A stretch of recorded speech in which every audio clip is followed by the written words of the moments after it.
The primary benefit of planking is that it strengthens your core muscles, which support your internal organs, such as the abs, obliques, and erector of the spine.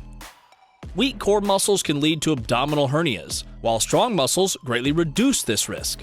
When you perform a plank, your entire body is engaged, and your core muscles work to maintain stability and support your body weight. By holding a plank, you're essentially creating an isometric contraction, which means that your muscles are contracting without moving, making it a challenging and strengthening exercise. So, training your abs and obliques is not only important for looking good, but also for the health of your internal organs. Another benefit of planking is that it can improve your overall athletic performance. Strong core muscles are essential for sports that involve twisting, jumping, and quick changes of direction, such as soccer, basketball, and tennis. By strengthening your core, you can enhance your ability to perform these movements with greater control and power. Planking also develops your back muscles, which is a significant advantage since it doesn't come with the risk of injury associated with exercises like the deadlift.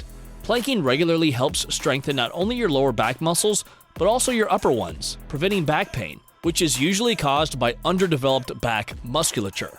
When you perform a plank, your back muscles work to stabilize and support your spine, especially in the lower back region. Holding a plank for an extended period can help strengthen these muscles, improving your posture and reducing your risk of developing lower back pain. Another advantage of planking for back development is that it's a functional exercise that can translate to better performance in daily activities, such as lifting and carrying objects, or sitting for extended periods. By strengthening your back muscles, you'll be better equipped to handle these activities with greater ease and reduced risk of injury.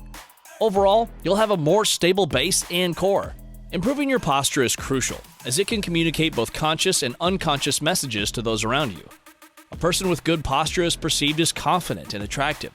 Strengthening your core and upper back muscles through regular planking can greatly impact your posture, including the muscles in your neck and shoulders. With consistent effort, you'll notice progress in as little as a month. Additionally, planking can also help boost your metabolism and improve your coordination and balance by developing your stabilizer muscles. It's recommended to perform several sets of planks with proper technique, rather than pushing yourself to hold one plank for as long as possible. As a beginner, aim for 15 to 30 seconds and gradually increase the duration over time. Planking can boost your metabolism by increasing your heart rate and engaging multiple muscle groups, including the core, glutes, and upper back muscles. This, in turn, can lead to an increase in calorie burn during and after your workout.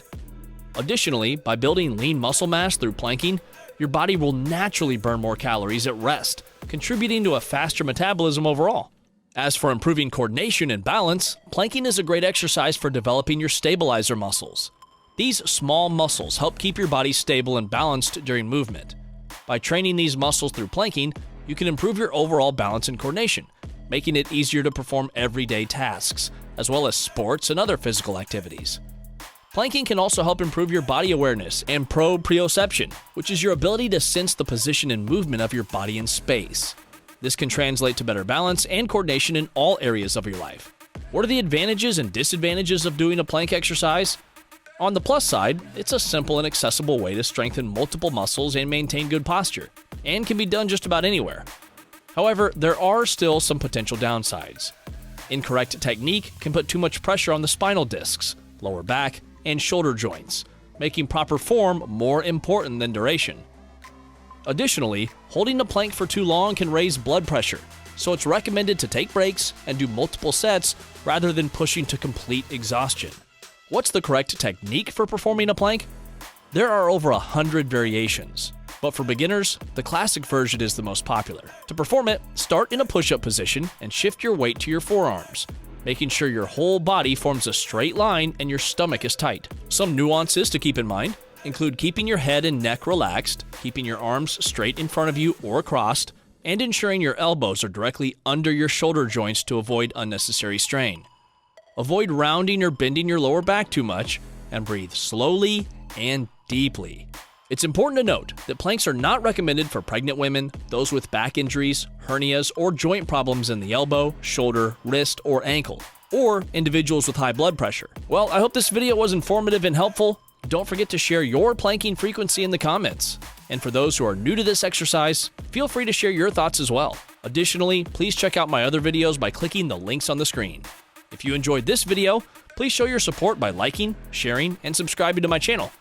All right, we'll see you in the next one.